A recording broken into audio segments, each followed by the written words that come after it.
નમસ્કાર, તમે જોઈ રહ્યા છો દમદાર ન્યૂઝ. સમાચાર મળી રહ્યા છે ચીખલીથી. નવસારી જિલ્લાના ચીખલી મુકામે કેન્દ્રીય જળશક્તિ મંત્રી શ્રી CR પાટીલ તથા રાજ્યના આદિજાતિ મંત્રી શ્રી નરેશભાઈ પટેલના હસ્તે ગુજરાત રાજ્ય માર્ગ વાહન વ્યવહાર નિગમ લિમિટેડના ભવ્ય પ્રકલ્પ રૂપે નવનિર્મિત ચીખલી બસ સ્ટેન્ડનું લોકાર્પણ કરવામાં આવ્યું હતું. ₹3 કરોડના ખર્ચે તૈયાર થયેલા બસ ડેપો ચીખલી શહેર તથા આસપાસના વિસ્તારના નાગરિકો માટે મુસાફરીની સુવિધાઓમાં નોંધપાત્ર વધારો કરનાર સાબિત થશે.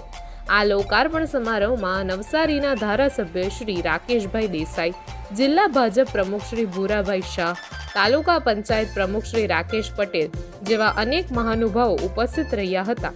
ગુજરાત રાજ્ય માર્ગ વાહન વ્યવહાર નિગમ વલસાડ વિભાગના અધિકારી શ્રી માર્તુઝા તથા ST ડેપોના ડ્રાઈવર, કંડક્ટર તથા કર્મચારીઓ ઉપસ્થિત રહ્યા હતા. દમદાર ન્યૂઝના તંત્રી પ્રવીણ કુમાર દ્વારા અહેવાલ.